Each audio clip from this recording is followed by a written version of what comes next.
একদিন শিশুনবী হজরত মোহাম্মদ সাল্লাল্লাহু আলাইহি সাল্লাম ক্ষুধার্ত অবস্থায় মক্কার ধুলামাখা পথ ধরে হেঁটে চলেছে।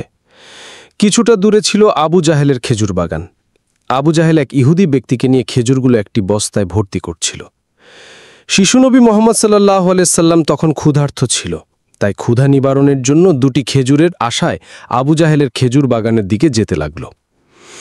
শিশুনবী মোহাম্মদ সাল্লাল্লাহু আলাইহি সাল্লাম ধীরে ধীরে সেই খেজুর বাগানে হাজির হলেন এবং আবু জাহেলকে সালাম দিয়ে বিনয়ের সঙ্গে বললেন, চাচা যান, আমার খুব ক্ষুধা পেয়েছে, আমাকে দুটি খেজুর দিতে পারবেন?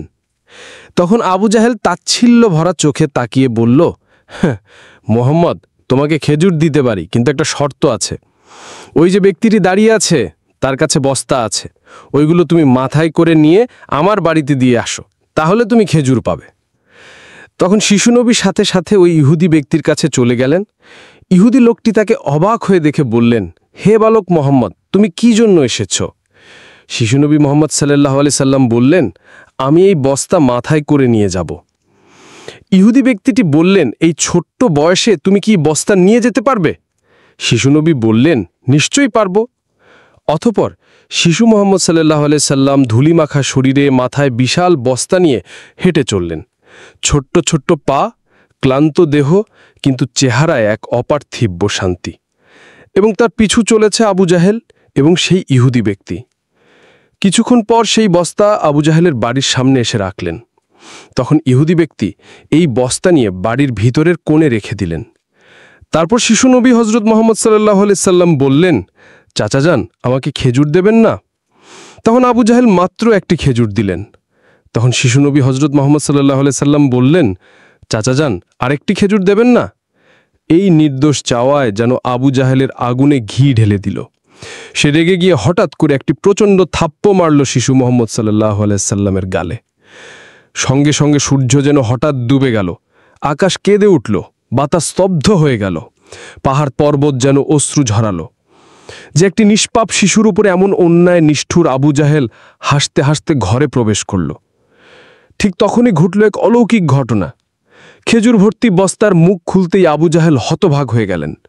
আবু জাহেল দেখল বস্তার সমস্ত খেজুরগুলো ছোট ছোট পাথর হয়ে গেছে। চোখের সামনে এমন অলৌকিক ঘটনা দেখার পর সেই ইহুদি বিস্ময়ে হতবাক হয়ে গেল। এই দৃশ্য দেখে সেই ইহুদি ব্যক্তি থমকে দাঁড়ালেন। এমন অলৌকিক ঘটনার জানানোর জন্য ইহুদি ব্যক্তিটি দ্রুত তাদের নেতার কাছে ছুটে গেল। কিন্তু নিষ্ঠুর অত্যাচারী আবু জাহেল তখন ঘর থেকে বের হয়ে এলো এবং কটাক্ষ করে বললেন, হে মোহাম্মদ, তুমি তো বড় জাদুঘর, আমার খেজুরগুলো জাদু করে পাথর করে দিয়েছ। শিশুনবী মোহাম্মদ সাল্লাল্লাহু আলাইহি সাল্লাম নরম কণ্ঠে মাথা নিচু করে বললেন, চাচা যান, আমি কিছুই জানি না। এই কথা বলতেই নিষ্ঠুর আবু জাহেল আরেকটা চর মারলেন।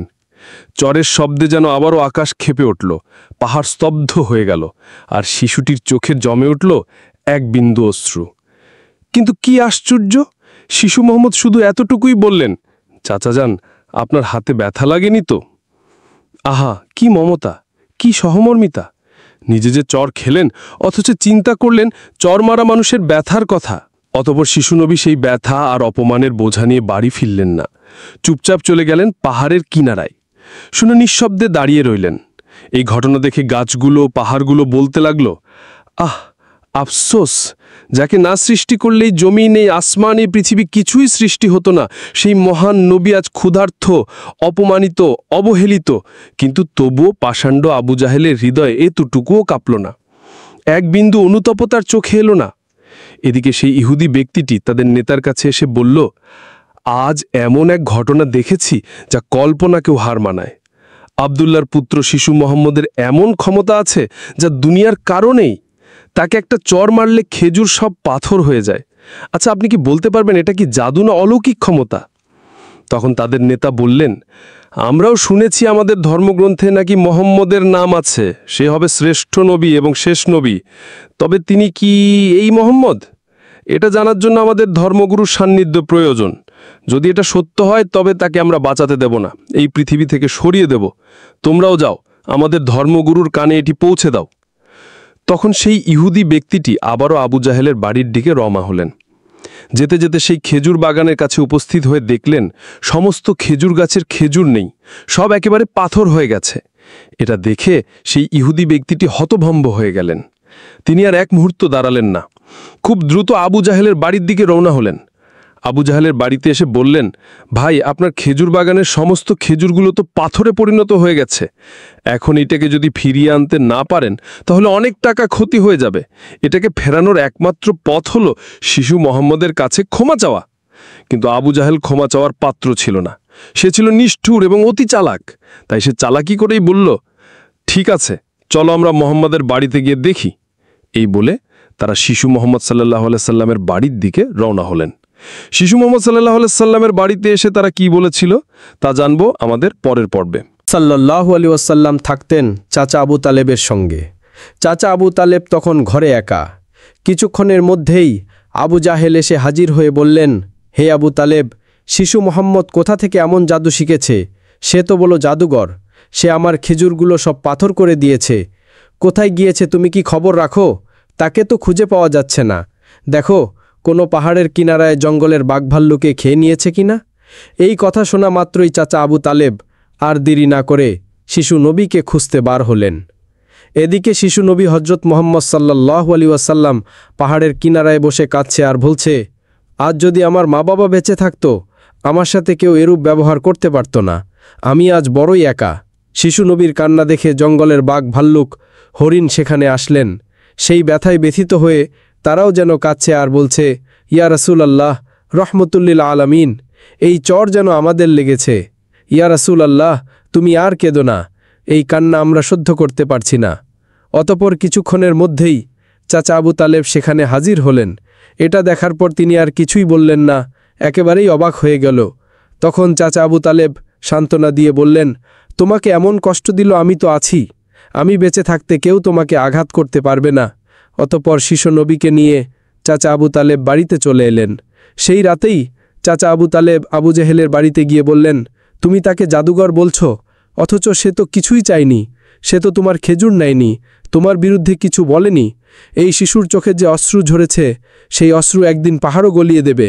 এই কথা বলে তিনি সেখান থেকে চলে আসলেন। এই কথা শুনে আবু জাহেল কোনো জবাব দিল না, কারণ এই শিশুর মধ্যে এমন কিছু ছিল যা সে অনুভব করতে পারছিল কিন্তু স্বীকার করতে পারছিল না। আসলে আবু জাহেল ছিল মিথ্যাবাদী এবং অত্যাচারী। সেই রাতে মক্কার আকাশে এক উজ্জ্বল আলো দেখা গেল। সবাই ভাবল বুঝি কোনো তারা পড়েছে। ফেরেশতারা একে একে নেমে আসলো। এক ফেরেশতা আরেক ফেরেশতাকে বলল, এই শিশুর চোখে পানি দিয়ে একদিন মহাকিতাব নাজিল হবে। এই শিশু হবে শ্রেষ্ঠ মানব তথা শ্রেষ্ঠ নবী, যা সমগ্র বিশ্ববাসীর জন্য রহমত স্বরূপ। এদিকে ইহুদি কাফেররা এই অলৌকিক ঘটনা শোনার পর নবীজিকে হত্যা করার জন্য ষড়যন্ত্রে লিপ্ত হয়ে যায়। কেননা তারা চেয়েছিল যে শেষ নবী তাদের বংশের মধ্যে জন্ম হোক, কিন্তু তা হয়নি। তাদের মধ্যেও একজন ইহুদি তাদের ধর্মগুরুর কাছে গিয়ে সমস্ত ঘটনা খুলে বললেন। তখন তাদের ধর্মগুরু বললেন, আমি চিনিছি তাকে। সে সেই নবী যার বর্ণনা আমাদের কিতাবে আছে। তার দুটি চিহ্ন রয়েছে, একটি কাঁধে নবুয়তের মোহর, অন্যটি তার দৃষ্টিতে রহমত। অন্য একজন প্রশ্ন করল, তাহলে আপনি কি ঈমান আনবেন? তখন তিনি চুপ করলেন, মাথা নিচু করলেন। তারপর শুধু বললেন, আমরা চেয়েছিলাম আমাদের বংশে আসুক, তাই আমরা সত্যকে অস্বীকার করব? অন্যদিকে প্রতি বছর চাচা আবু তালেব ব্যবসার উদ্দেশ্যে সিরিয়ায় সফরে করতেন। সেদিনও চাচা আবু তালেব সিরিয়া সফরের উদ্দেশ্যে প্রস্তুত হচ্ছিলেন। ঠিক সেই সময়ে শিশু মোহাম্মদ সাল্লাল্লাহু আলাইহি ওয়াসাল্লাম এসে বললেন, চাচা যান, আপনার সঙ্গে আমিও সিরিয়ায় সফরে যাব। কিন্তু শিশু মোহাম্মদের কথা চাচা আবু তালেব ফেলতে পারলেন না। অতপর পরের দিন ব্যবসার উদ্দেশ্যে শিশু মোহাম্মদকে নিয়ে চাচা আবু তালেব সিরিয়া সফরের উদ্দেশ্যে রওনা হলেন। এভাবেই চলতে চলতে কয়েক মঞ্জিল পথ অতিক্রম করার পর বাণিজ্য কাফেলা শাম নামক একটি জায়গায় গিয়ে বিশ্রাম নিচ্ছিলেন। সেখান থেকে কিছুটা দূরে খ্রিস্টানদের একটি গির্জা ছিল। সেই গির্জায় খ্রিস্টানদের একজন ধর্মগুরু ছিল, যে সেই জামানার সবচেয়ে মহাপণ্ডিত ছিল। কাফেলা যখন আবারও চলতে শুরু করল, তখন ওই খ্রিস্টানদের ধর্মগুরু লক্ষ্য করে দেখল, কাফেলার সাথে সাথে যে সোজা শিশু নবী আছে, তার ঠিক মাথার উপর অখণ্ড মেঘ আছে, তার মাথার উপর ছায়া দিতে দিতে সরে আসছে। এটা দেখে তিনি অবাক হয়ে গেলেন। খ্রিস্টান ধর্মগুরু খুব শীঘ্রই তাদের ধর্মগ্রন্থ পড়ে বুঝলেন, নিশ্চয়ই কাফেলার ভিতরে আখেরি জামানার শেষ নবী রয়েছে। তখন তিনি খুব ধূর্ত তাদের একজন লোককে ডাকলেন এবং বললেন, তোমরা যাও, ওই কাফেলা সকলকে ডেকে আনো, তাদেরকে আমরা দাওয়াত খাওয়াবো। এই কথা শুনে তারা সেখানে চলে গেল এবং তাদেরকে বলল, প্রিয় ভাইয়ারা, আমাদের ধর্মগুরু আপনাদের সকলেরই দাওয়াত করেছেন, এই দাওয়াত আপনারা কবুল করুন। অতপর কাফেলা সকলেই ওই গির্জায় আসলেন। তারপর খ্রিস্টান ধর্মগুরু কাফেলা সকলকে পেট ভরে খাওয়ালেন। অতঃপর কিছুক্ষণ পর খ্রিস্টান ধর্মগুরু আবু তালেবকে বললেন, হে কাফেলার সর্দার, নিশ্চয়ই এই শিশুর পিতামাতা ইন্তেকাল করেছে। আবু তালেব বললেন, হ্যাঁ, আপনার অনুমান সত্য, তারা ইন্তেকাল করেছে, এখন আমি তাকে লালন পালন করি। তখন খ্রিস্টান ধর্মগুরু বলল, এ কাফেলার সর্দার, শুনে রাখো, আপনার ভাতিজা নিশ্চয়ই আল্লাহর শেষ নবী হবেন, তার পৃষ্ঠদেশে মোহরের নবুয়ত খচিত আছে।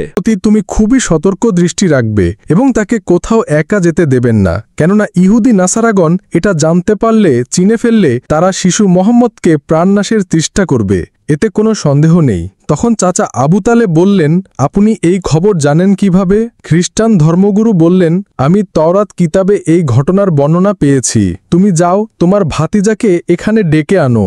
তখন চাচা আবু তালেব শিশু মোহাম্মদকে সেখানে আনার জন্য চলে গেলেন। কিছুক্ষণ পর খ্রিস্টান ধর্মগুরু দেখলেন আবার একটি কাফেলা রওনা হচ্ছে। তখন খ্রিস্টান ধর্মগুরু সেখানে গেলেন এবং তাদেরকে জিজ্ঞাসা করলেন, আপনারা কারা আর কোথায়, কি জন্যই বা যাচ্ছ? তখন তারা উত্তর দিল, আমরা রোম দেশের সৈন্য, আমাদের বাদশাহ আমাদেরকে পাঠিয়েছে যে দুনিয়াতে নাকি আখেরি নবীর আবির্ভাব হয়েছে, অনেকদিন আগেই আমরা তার সন্ধান খুঁজছি, তাকে খুঁজে ফেলে হত্যা করে দেব, আপনি কি তার কোনো সন্ধান দিতে পারবেন? তখন খ্রিস্টান ধর্মগুরু বলল, তোমরা বৃথাই তাকে খুঁজে বেড়াচ্ছ, আল্লাহ তাআলা যদি সত্যিই তার শেষ নবীকে দুনিয়ায় পাঠিয়ে থাকেন তবে তো তিনি নিজেই তাকে হেফাজত করবেন, কারো এমন সাধ্য নেই যে তাকে হত্যা করতে পারবে, অতএব তোমরা আবারও রোম দেশে ফিরে যাও। এই কথা শুনে ওই সৈন্যগুলো ফিরে গেল। এভাবেই সেদিন অতিবাহিত হয়ে গেল। রাতের বেলা খ্রিস্টান ধর্মগুরু চাচা আবু তালেবকে তাদের গির্জায় ডেকে বলল, হে কাফেলার সর্দার, দেখেছ তো আমার কথাই সত্য, ইহুদি নাসারাগণ আখিরি নবীর সাথে চরম শত্রুতা পোষণ করে, তারা যদি শেষ নবীকে হাতের কাছে পেয়ে যায় তাহলে হত্যা করার চেষ্টা করবে, অতএব ভাতিজাকে নিয়ে বিদেশে যাওয়া উচিত হবে না, ফিরে যাও। অতঃপর পরের দিন চাচা আবু তালেব আর বিদেশ সফর করলেন না, আবারও দেশের পথে ফিরে আসতে লাগলেন। কিছুক্ষণ যাবার পর পথের মধ্যে একটি ঘোড়া দেখতে পেলেন, কিন্তু সেখানে কোনো মানুষ ছিল না। এটা দেখে তারা সেখানে দাঁড়িয়ে পড়লেন। তারপর দেখলেন একজন মানুষ মৃত অবস্থায় পড়ে আছে। আসলেই এটি ছিল একজন ইহুদি যে শিশু নবীকে হত্যা করতে এসেছিল, কিন্তু আজ সেই শিশু নবী নিজে তাকে বাঁচিয়ে তুলছে, নিজের হাতে পানি খাওয়াচ্ছেন। এভাবেই তাকে বাঁচিয়ে নিজেদের সাথে নিয়ে আবারও পথ চলতে শুরু করলেন। এভাবেই চলতে চলতে তাদের কাফেলা একটি সাগরের কিনারায় এসে উপস্থিত হলেন। সেখানে ছিল একটি জেলে সম্প্রদায়ের বসবাস। তাদের কাফেলা সেখানেই বিশ্রাম নিচ্ছিলেন, কিন্তু ওখানকার জেলে সম্প্রদায় ছিল মূর্তি পূজারী, তারা ছিল কুসংস্কারে আবদ্ধ। চাচা আবু তালেব হঠাৎ করে একটি জায়গায় গিয়ে দেখল একদল জেলে সম্প্রদায় মূর্তি পূজা করছে। তখন তাদের মধ্যে একজনকে জিজ্ঞাসা করল, প্রিয় ভাইয়েরা, আপনারা কেন এমন করে মূর্তি পূজা করছেন? তখন সেই ব্যক্তি বলল, আমাদের জালে বহুদিন থেকে মাছ ধরা পড়ে না, তাই সমুদ্রের দেবতাকে খুশি করার জন্য এই পূজার আয়োজন করেছি। এদিকে শিশু মোহাম্মদ সাল্লাল্লাহু আলাইহি সাল্লাম লক্ষ্য করে দেখলেন একটি বড় মূর্তির সাথে একজন মা ও তার বাচ্চাকে শেকল দিয়ে বেঁধে রাখা হয়েছে, তাদেরকে বলি দেবে বলে, কেননা এই জেলে সম্প্রদায়ের বিশ্বাস ছিল এভাবে বলি দিলে তাদের দেবতা খুশি হবে, তাদের জালে আবারও মাছ ধরা পড়বে। তখন শিশু মোহাম্মদ সাল্লাল্লাহু আলাইহি সাল্লাম সেখানে গেলেন এবং তাদেরকে শেকল খুলে মুক্তি করে দিলেন। সেই মুহূর্তে একজন জেলে সেখানে গেলেন এবং বললেন, আমরা যাদেরকে বলি দেব বলে বেঁধে রেখেছিলাম তাদেরকে একজন বাচ্চা খুলে দিয়েছে। এটা শুনে তারা সবাই অতি দ্রুত নবীজিকে ধরতে সেখানে যেতে লাগল। তখন চাচা আবু তালেব তাদেরকে থামাতে গেল, আর সেই সাথে সাথে তারা সবাই দেখতে পায় সমুদ্রের কাছে সেই বড় মূর্তিটি আপনা আপনি ভেঙে পড়েছে, সমুদ্রের ঢেউ উঠেছে, আর সেই ঢেউয়ের সাথে সাথেই অনেকগুলো মাছ উপরে উঠে এসেছে। এটা দেখে সমস্ত জেলে সম্প্রদায়ের মানুষ অনেকগুলো মাছ ধরল এবং তারা নিজেরা অনেক খুশি হয়ে গেল। এটা দেখে আবু তালেব অবাক হয়ে যায়। আসলে নবীজি তখন সমুদ্রের ধারে দাঁড়িয়ে আল্লাহর কাছে দোয়া করছিলেন। নবীজির দোয়ার বরকতে আল্লাহ তাআলা তাদেরকে মাছ দিয়েছিলেন। অতঃপর তাদের কাফেলা মক্কার দিকে রওনা হলো। মক্কায় আসার পর শিশু নবী হযরত মুহাম্মদ সাল্লাল্লাহু আলাইহি সাল্লাম চাচা আবু তালেবের ছাগল নিয়ে চড়াতে যেতেন। একদিন ছাগল চড়িয়ে ফেরার পথে শিশু নবী দেখতে পান এক জায়গায় দাস দাসীদের কেনাবেচা চলছে, পুরুষদের গরম রড দিয়ে অত্যাচার করছে এবং মহিলাদের উচ্চ দামে কেনাবেচা চলছে। এটা দেখে শিশু নবী অনেক কষ্ট পায়। এদিকে নবীজির এক চাচা আবু লাহাব দাস দাসীকে কেনাবেচা করত। তিনি একজন দাসকে বেশি দামে বিক্রি করে দিচ্ছিলেন। ঠিক সেই সময় তার স্বামী গিয়ে বললেন, হুজুর, আপনি এমন কাজ করবেন না, আমাদেরকে ক্ষমা করে দিন। এভাবেই কাকুতি মিনতি করতে লাগল, কিন্তু আবু লাহাব তার কোনো কথাই শুনতে চায় না। ঠিক সেই সময় আমাদের দয়ার নবী সেখানে হাজির হয় এবং চাচা আবু লাহাবকে বলে, আপনি এই মহিলাকে বিক্রি করবেন না, তখন আবুল আহাব বলে, আমি এই মহিলাকে অনেক বেশি দামে কিনেছি, আমার মূল্য পরিশোধ করে দিলে আমি তাকে ছেড়ে দেব। তখন শিশু নবী তার এই মূল্য পরিশোধ করে দিলেন, আর সেদিন সেই মহিলা নবীজির জন্য মুক্তি পেয়েছিলেন। অতঃপর সেই সময় মক্কায় বহুদিন ধরে বৃষ্টি হচ্ছিল না। মক্কার বড় বড় নেতারা একত্রিত হয়ে বলতে লাগল, মক্কায় বহুদিন ধরে বৃষ্টি হচ্ছে না, আমাদের বাচ্চারা মারা যাচ্ছে, পশু পাখি মারা যাচ্ছে। তাই আমরা সবাই মিলে কসম করছি যে আমরা সবাই কাবার কাছে আসব এবং সেখানে গিয়ে বৃষ্টি চাইব। যতক্ষণ না বৃষ্টি আসে ততক্ষণ আমরা সেখান থেকে আসব না। এই কথা বলার পর সবাই একে একে কাবার দিকে যেতে লাগল। সেখানে চাচা আবু তালেবও যাবে। ঠিক এমন সময় শিশু মুহাম্মদ সাল্লাল্লাহু আলাইহি ওয়াসাল্লাম চাচা আবু তালেবকে জিজ্ঞাসা করলেন, চাচা যান, আপনি কোথায় যাচ্ছেন? চাচা আবু তালেব বললেন, হে মুহাম্মদ, আমাদের মক্কা শুকিয়ে গিয়েছে, বহুদিন বৃষ্টি হয় না, একে একে সবাই মারা পড়ছে, তাই বৃষ্টির জন্য কাবা ঘরের কাছে যাচ্ছি। তখন শিশু নবী বললেন, চাচা যান, আপনি আমাকে সাথে নিয়ে চলেন। তখন চাচা আবু তালেব বললেন, হে মুহাম্মদ, তুমি এখন ছোট্ট, সেখানে মক্কার বড় বড় নেতারা থাকবে, আমি যদি তোমাকে নিয়ে যাই তাহলে সকলেই আমাকে অপমান করবে। তখন শিশু নবী বললেন, চাচা যান, আপনি আমাকে সাথে নিয়ে চলেন, তারা যদি আমাকে সেখানে থাকতে না দেয় তাহলে আমি চলে আসব। শিশু নবীর মুখে এমন কথা শোনার পর চাচা আবু তালেব তার কথা ফেলতে পারলেন না। আসলে তিনি তাকে খুবই ভালোবাসতেন, তাই তিনি তাকে নিয়ে কাবার দিকে রওনা হলেন। কিছুক্ষণ পর তারা কাবার কাছে গিয়ে হাজির হলেন। দেখলেন কাবা ঘরের কাছে মক্কার বড় বড় নেতারা হাজির হয়েছে। আশেপাশের পুরুষ মহিলা সবাই হাজির হয়েছে, কেননা তারা শপথ নিয়েছে বৃষ্টি না আসা পর্যন্ত কাবা ঘর আঁকড়ে ধরে রাখবে। মক্কার বড় বড় নেতারা বলতে লাগলো, হে আবু তালেব, তুমি কি জানো না আমরা এখানে শপথ করে এসেছি? তুমি এই শিশুটিকে কেন নিয়ে এসেছো? এখানে তো তার কোনো প্রয়োজন নেই। তখন আবু তালেব বললেন, হে মোহাম্মদ, তুমি পিছনের দিকে চলে যাও। এই কথা শুনে শিশু মোহাম্মদ পিছনের দিকে চলে গেলেন। অতঃপর মক্কার বড় বড় নেতারা একসাথে বলতে লাগলো, হে কাবা ঘরের স্রষ্টা, আপনি আমাদের পানির ব্যবস্থা করে দিন, আমরা আর পারছি না। এভাবেই বলতে বলতে সারা রাত কেটে গেল, কিন্তু একটু বৃষ্টি হলো না। সকাল গড়িয়ে দুপুর হয়ে গেল, বৃষ্টি হলো না। এদিকে কাবা ঘরও গরম হতে শুরু করলো। এর মাঝে তিনজন গরম সহ্য করতে না পেরে গরমে অজ্ঞান হয়ে গেল। কিছু লোক তাদেরকে নিয়ে এক জায়গার চিকিৎসার ব্যবস্থা করলেন। এদিকে একজন চাচা আবু তালেবের পিছনে আঁকড়ে ধরলেন। চাচা আবু তালেব যখন পিছনে ফিরে তাকালেন, দেখলেন শিশু মোহাম্মদ সেখানে দাঁড়িয়ে আছে। অত্যন্ত রেগে গিয়ে বললেন, হে মোহাম্মদ, তুমি এখানে কেন এসেছো? তখন শিশু মোহাম্মদ বললেন, চাচা যান, আমাকে আসতে দিন, আমি আসলেই মহান আল্লাহ তাআলা পানি বর্ষণ করবেন। তখন চাচা আবু তালেব বললেন, এখানে এতগুলো মক্কার বড় বড় নেতা আছে, তারা সবাই পানি চাইছে, কিছু হচ্ছে না, আর তুমি এখন এই শিশু বয়সে কি করবে? তুমি চাইলে পানি হবে? এটা সম্ভব? অতএব তুমি পিছনের দিকে চলে যাও। এই কথা শুনে শিশু নবী আবার পিছনের দিকে চলে আসলেন। এদিকে পুনরায় তারা একসাথে বলতে লাগলো, হে কাবা ঘরের স্রষ্টা, আপনি আমাদের পানির ব্যবস্থা করে দিন। কিন্তু কোনো মতে বৃষ্টি হলো না। তখন সবাই ক্লান্ত হয়ে এক জায়গায় বিশ্রাম নিচ্ছিলেন। চাচা আবু তালেব পিছনে লক্ষ্য করে দেখলেন আবারও শিশু নবী সেখানে হাজির। তিনি অত্যন্ত রেগে গিয়ে বললেন, হে মোহাম্মদ, তুমি আবার কেন এসেছো? শিশু মোহাম্মদ বললেন, চাচা যান, আমি তো আপনার ঘাম মুছতে এসেছি। এই কথা শুনে চাচা আবু তালেব নবীজির উপর প্রচণ্ড মায়া লাগলো এবং তাকে জড়িয়ে ধরলেন। তখন শিশু মোহাম্মদ আবার বললেন, চাচা যান, আমাকে একটিবার কাবা ঘরের কাছে যেতে দিন, আমি গেলে আল্লাহ তাআলা পানি বর্ষণ করবেন। সেখানে থাকা মক্কার নেতাদের মধ্যে একজন এই কথাটি শুনতে পেল। শিশু মোহাম্মদ চিৎকার করে বলতে লাগলো, হে মক্কার মানুষেরা, চেয়ে দেখো, পানি চলে এসেছে। সেখানে থাকা সমস্ত লোকেরা অবাক হয়ে বলতে লাগলো, কোথায় পানি এসেছে? এখানে তো আমরা সবাই গর্বে মারা যাচ্ছি, আর তুমি বলছো পানি চলে এসেছে। তাদের মধ্য থেকে একজন বলল, হে মোহাম্মদ, তুমি এগিয়ে যাও। কিন্তু অন্য নেতারা বলল, আমাদের মতো বড় বড় নেতা থাকতে যদি এই শিশু মোহাম্মদ সামনে চলে যায় তাহলে আমাদের মান সম্মান সব চলে যাবে। অতঃপর অনেক আলোচনার পর শিশু মুহাম্মদকে কাবা ঘরের সামনে যাওয়ার অনুমতি দেওয়া হলো।